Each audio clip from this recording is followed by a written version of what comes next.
physical sword. In general, what does a sword do for a soldier? If you're a soldier and you have a sword, what does it do for you? Anybody? What does it do for you? Pardon me? Protect. You can protect yourself with this.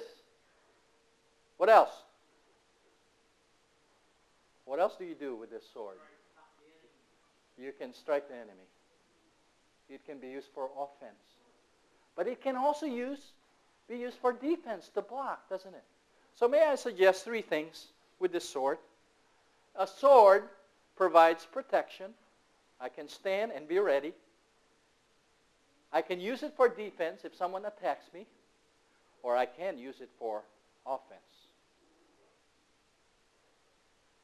Now, let me ask this before we get too carried away with a sword. Sharp, double-edged. When does a soldier use a sword for offense? When does he do it? I'm sorry, what is it?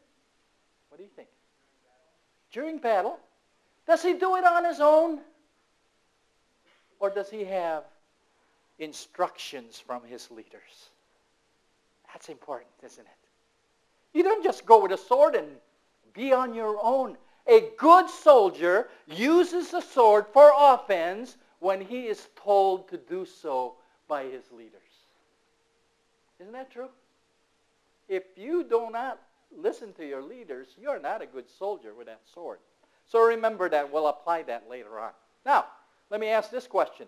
What does a good soldier do to be prepared with a sword?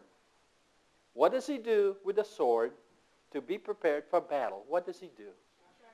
Sharpens it, okay? We'll talk about that later on. Basically, he takes care of it, doesn't it?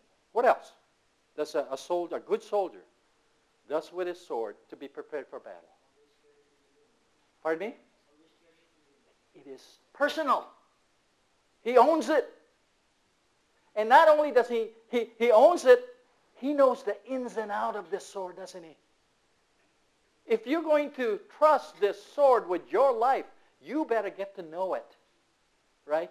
And own it. Carry it with you all the time. One more thing. What else does he do with a sword in order to be ready for battle? Does he just keep it? I'm sorry? Keeps it sharp. Yeah, sharpens. Takes care of it. What else? He practices with it. You need to know how to use this thing. Even actors in movies needs to practice. This is no good if it's just pretty in your belt. And remember, and we'll touch on it later, where does the sword fit in the armor? Around the belt. Jesus Christ. So here it is. A sword, a good soldier, in order to be prepared with a sword for battle, he owns the sword.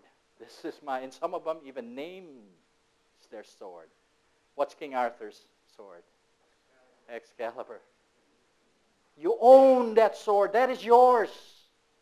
And if you're a good soldier, you need to get to know the sword, how it is made, how strong it is, what it can do, and we need to take care of it.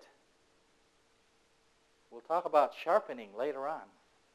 But we are to practice with it as well in order to be prepared. Okay, we'll come back to these physical aspects of a sword in our applications at the end of the message.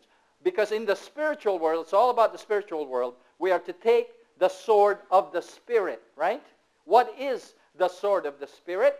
Christians are to take the sword of the Spirit, which is the Word of God. That's what the Bible tells us in Ephesians. But Hebrews 4:12 also tells us, for the Word of God is living and active, sharper than any double-edged sword. It penetrates even to dividing soul and spirit, joints and marrow. It judges the thoughts and attitudes of the heart. That's the Word of God. It's even sharper than a two-edged sword.